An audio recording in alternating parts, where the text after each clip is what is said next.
Assalamualaikum everyone. We're gonna start with our first chapter in the series of genetics, that is inheritance and variation. So when we hear word genetics, this word has derived from the word genesis. Genesis is nothing but formation. We have already discussed this in our lectures, that genesis word means formation. So what kind of formation it is? It is a formation of life. Okay, and when whether you are a NEET student or a board student, when we talk about the definition of genetics is nothing but the science of inheritance and variation.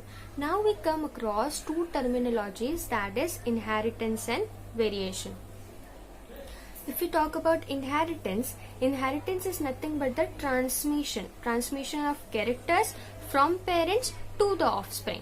So it is the transmission of characters from parents to the offspring. Okay, so when we think that between our parents and us, there are some kind of similar characters that is said to be inherited, that is said to be transmitted from our parents to us. Okay, so this is nothing but inheritance.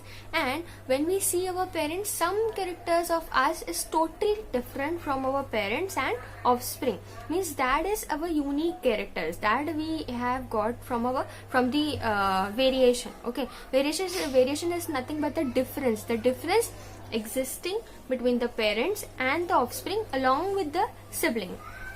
Okay, so these characters are totally dissimilar between our parents and us and our siblings and us. Okay, that is said to be variation, and this variation only happens in sexual reproduction and not in asexual reproduction. Why? Because in asexual reproduction, progeny is totally the clone of the parents. Okay, means they are totally identical to the parents. Okay, and in sexual reproduction, progeny may be similar but not identical. Okay, why? Because in sexual reproduction there are two parents involved. So there are two different parents, two different gametes involved. 23 chromosomes from the father, 23 chromosomes from the mother. Okay, so in those chromosomes, those chromosomes recombine, cross over itself. Okay, the genes between those chromosomes cross over. Okay, to get some kind of different characters. Okay, that is that sudden changes in the progeny is said to be mutation. So the reason behind variation in sexual reproduction is recombination, crossing over, and mutation. You will understand these terminologies, these concepts further in this chapter. Okay, so next is this variation is important for us? Is this variation is significant in our life? Yeah, absolutely yes. Why? Because this variation helps in evolution. Evolution means, okay, evolution means that we are different from our ancestors. Okay, we have evolved. We have some kind of different characters from our ancestors. Why? Because this variation, we get useful variants. Useful variants means if we take an example of diabetes. Diabetes is an inheritable disease from parents to the offspring, but it is not necessary if the parent have diabetes. It is not necessary that all the progeny, all the offspring will have diabetes. Why? Because some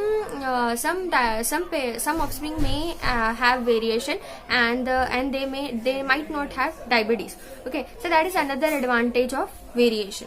Okay, next, it is a basis of heredity. It helps in adaptation to the changing environment. It gives us the unique identity. Okay, we have some different unique characters, so it from our parent as compared to our parents and siblings. Okay, so it gives us the unique identity.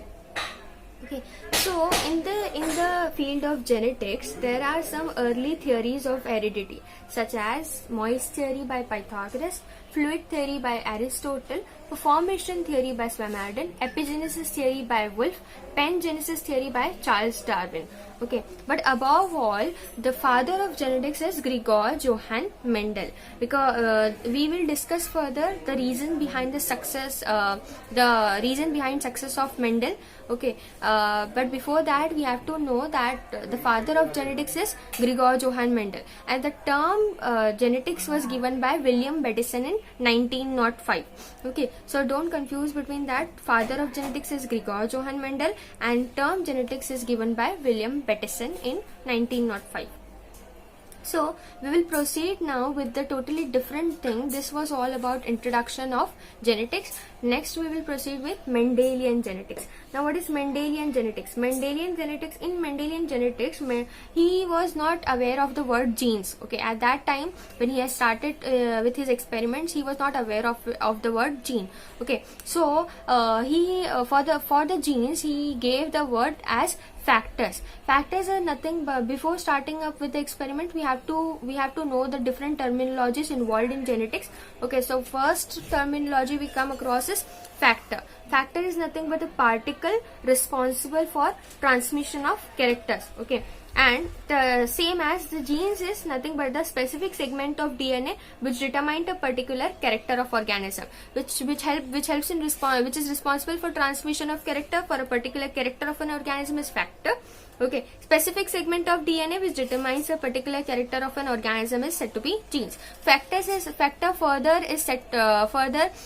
said to be gene. Okay, so factor and genes are nothing but similar terminologies. Okay, now we use genes rather than factor, but when the experiment has started in genetics, Mendel used word factor. Next word we come across is allele. Okay, so for a single trait, or if we say a single character, there are two or more forms of genes present in the same position of homologous chromosome and determine that character. Okay, for example, if we take up an example of height. Okay, so in height there are two different characters, that is tallness and dwarfness. Okay, but tallness is the dominant one. Okay, so when we say dominant means the one which expresses physically. Okay, the one which expresses in the external appearance is said to be dominant, and the one which is not expressed in the external appearance is said to be recessive. Okay, so for the character which is dominant, we use that letter, that alphabet as in the capital form. Okay, and the recessive one, the same alphabet is used in a small letters. Okay, for the recessive one. Okay, so if it is purely dominant means both the alleles, both the genes will be expressed in the capital letters, that is capital T means pure tall. Okay, when we use small t means purely dwarf, means pure both the alleles are pure are dwarf, are recessive. Okay, so the two or more genes which determines a single character is said to be alleles of each other. Okay, now we come across word homozygous. Homozygous means pure dominant, pure recessive. Okay, both the alleles should be in capital, either capital or in small letters. Okay, either both alleles should be dominant or both alleles should be recessive. Okay, so that is said to be homozygous. Homo means same. Okay, so both the alleles will have same state. Okay, whether either it will be dominant or it will be recessive. Heterozygous means different. Okay, so one allele will be dominant and other allele will be recessive. Okay, so it will be expressed as capital T for the dominant allele, for the dominant gene, and small t for the recessive one. So it is said to be heterozygous. Next word is genotype. Now what is genotype? There will be two words, genotype and phenotype. Genotype and phenotype means phenotype, the character which is expressed. Okay, I already said that if both the alleles will be dominant, okay, then surely the character will be expressed as tallness. Okay, but when both the alleles will be recessive, then surely the character will be expressed as dwarfness. Okay, but if both alleles are hybrid, means one is dominant and other is recessive, the character will be expressed as tallness. Why? Because one dominant allele is present which suppresses the recessive one. Okay, so the phenotype will be tallness. The hybrid, if we say this hybrid allele, okay, so the phenotype will be tallness. But if both the alleles are recessive, then the phenotype will be, means the physical appearance. Phenotype is nothing but physical appearance. Physical appearance will be dwarfness. And if both allele will be dominant, then surely, obviously, the phenotype will be tallness. Okay, but this is the physical appearance. Now comes to the internal appearance or the genetic constitution. The genetic constitution means we see the genes, okay, whether it is dominant or recessive. Okay, so if both the alleles are dominant, then this is a genotype. Okay, genotype is expressed in the as capital T, small t, or capital T, small t. And if we express phenotype, we directly write as tallness, dwarfness, or hybrid tall. Okay, this is said to be pure tall. Why? Because both the alleles are dominant. This is said to be pure dwarf.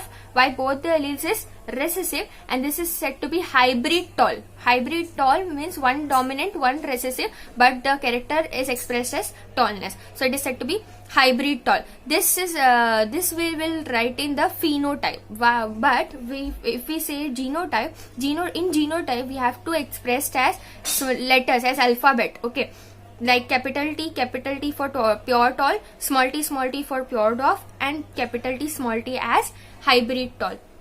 Okay, so in genotype we write the genetic constitution of organism. In phenotype we see the physical appearance of the organism. Okay, next terminology we come across is monohybrid cross. Okay, so it is a cross between two pure parents differing in a single contrasting character. Okay, for example, if a cross between a tall male and a dwarf female, okay, so only one character means there is not this is not considered to be two characters. Why? Both the characters are of height. Okay, so we are crossing considering a single character, that is height. Okay, so mono means single, one. Okay, so if we consider one character and cross, okay, then it is said to be monohybrid cross. And if we consider two characters, okay, and then we cross between a male and a female, then it is said to be dihybrid cross. Next is, already we have discussed as pure line or pure parents. Pure line or pure parents means if both alleles are dominant or recessive, it is said to be, both the alleles should be dominant or should be recessive, then it is said to be pure. If one is dominant and other is recessive, then it is said to be hybrid. Next is, if two pure parents will cross each other and will have a progeny, means if they will have a progeny, then this generation will be F1 generation. And if F1 generation self with each other, means if F1 generation crosses with F1 generation, it is said to be then the progeny will said to be F2 generation. Then next is dominant or recessive, the one which suppresses the other gene, okay, other allele, okay, but is said to be dominant. Okay, or one which is expresses in the progeny is said to be dominant, and the one which is not expresses recessive. Okay, next is hybrid. We have already discussed about this. Next is trait. Okay, trait is nothing but a character, okay, which have two or more contrasting forms. That is, if we take up one trait, that is height. Height has two contrasting characters, that is tallness and dwarfness. So the height is said to be trait. Okay, so that the one which has two or more contrasting forms of characters is said to be trait. Okay, next is genome. Genome is nothing but all set of genes present in single chromosome. Okay, if we consider one chromosome, there are so many genes present in the linear or sequential order. Okay, so that all set of genes present in the chromosome is said to be genome. Okay, next is Punnett square. Punnett square is a method, okay, we use to self F1 generation. We will see further. Okay, in the experiment, while in experiments, I'll explain you this. What is Punnett square? Okay, next is phenotypic ratio and genotypic ratio. Phenotypic ratio is nothing but the ratio of offspring of F2 generation with respect to physical appearance. Okay, if we see the physical appearance, how many tall offspring we got, how many dwarf offspring we got, how many tall or dwarf, whatever offsprings we got, with respect to physical appearance, if we take up the ratio, it is said to be phenotypic ratio. If we with respect to genetic makeup, if we obtain a ratio, it is said to be genotypic ratio. That's all for the day. If you didn't have understood anything in that, just comment or DM me in person. Okay, thank you so much. Jazakallah.